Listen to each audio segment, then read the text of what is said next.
Community, this is Steve Grusis, the Cycling Greek. It's now Thursday afternoon, about 1 o'clock, 86 degrees. This is warmer than usual.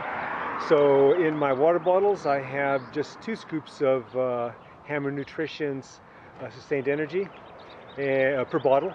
Ordinarily, I do 2 1/4 to 2 1/2, especially when it's colder. But this is our first hot day that I'm riding. And in a few months, I'm going to be begging for this weather, but I just got to be careful right now. So I'm feeling pretty good, and I seem to have recovered well. So that'll be verified when I do my muscle endurance work on the first major climb. See how it goes. So looking at the odometer here, I've ridden about 9 miles of flattish, then another 9 miles of stepped roller climbing, and about another 4 miles of little this and that to get to the start of my workout, which is going up this thing, then going up that, going around, and doing this for about 8 miles. This is week 2 of my endurance, muscular endurance workout, as I was mentioning before.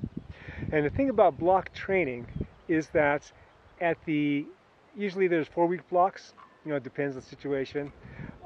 Usually on the last week, you have some extra rest in there. You dial back the mileage, dial back maybe the intensity a bit. Then when you start the new block, you're nice and fresh. Last week I was nice and fresh.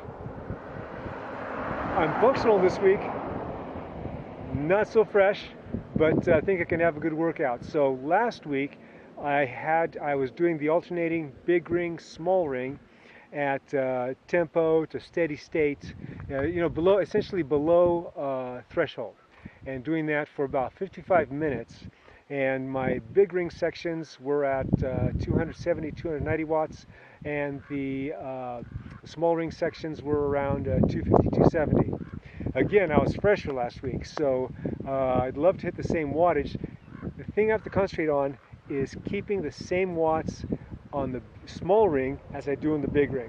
So my focus is not only on maintaining that wattage, that consistent wattage within each of the gear sections, but also the changing of the gear sections, but also maintaining good form. That combination is going to give me the best gains to increase my muscular endurance. Let's see how it goes. In previous videos, I mentioned that the purpose of muscular endurance is to be able to maintain your speed for a longer period of time. In other words, don't slow down. While many parts of the body benefit from this type of work, the greatest benefit one sees is in the muscle cell. While additional contractile tissue may be created, it is in mitochondrial density that we see the greatest improvement. A sedentary person has maybe 40% of their cell filled with mitochondria.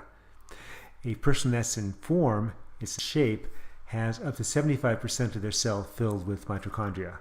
The more mitochondria that you have, the more ATP you can develop. The more ATP you can develop, the more energy you'll have to push your bike forward. Also, with the increased mitochondrial density, you'll be able to filter out lactic acid quicker. This will make it a lot easier for you to increase your lactate threshold. Back to the workout, it was a beautiful day. So after I finished my 8-mile climb workout, I continued up and headed towards Shaver Lake. I'd have enough time to at least do part of Tamarack, so I'll see how far I can get. Tamarack is about a 7-mile climb that is very similar to the 4-lane.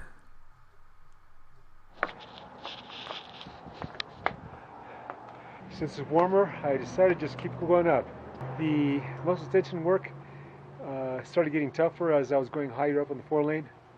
I made it all the way up though. My wattages decreased. But that's okay. This is muscular endurance, so it's not like I have to maintain high intensity work up in zone 5 to make it effective. I'm going to keep going up, see if I can make it up to Tamarack before I have to turn around and get back to home. At this point in the workout, I am at Shaver Lake. It's about 5,500 feet in elevation. I started the workout at about 400 feet. For those of you watching that are not from California, it's been a while since we've seen this amount of water in the lake. The drought, plus questionable decisions by the electorate and the state government, has placed us in this vulnerable situation. Back to the workout, I am on my way up to Tamarack. Tamarack is about 7,500 feet in elevation. I started climbing the actual Tamarack climb at about 4:30, and it's just about 5 o'clock right now. I'm gonna have to turn around soon. Okay, I gotta turn around and see if I can make it down to the turnaround point for the Stevens ride, so I get some wheels to ride in on.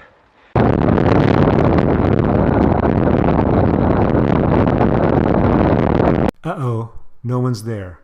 9 more miles solo, and I'm getting tired. I am hella drained. My voice is sounding funny.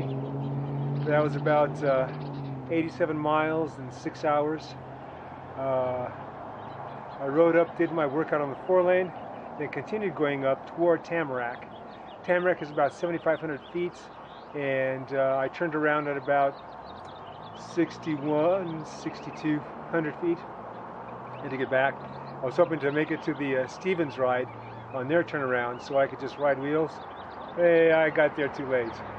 Yeah, no one was there. So I just kept pushing it. Gonna get some Hammer Nutrition Recoverite and eat some food. These goals I have aren't gonna happen on themselves just because I'm good looking. Gotta work at it. You know the drill. Comment, like, subscribe. Cycling Greek.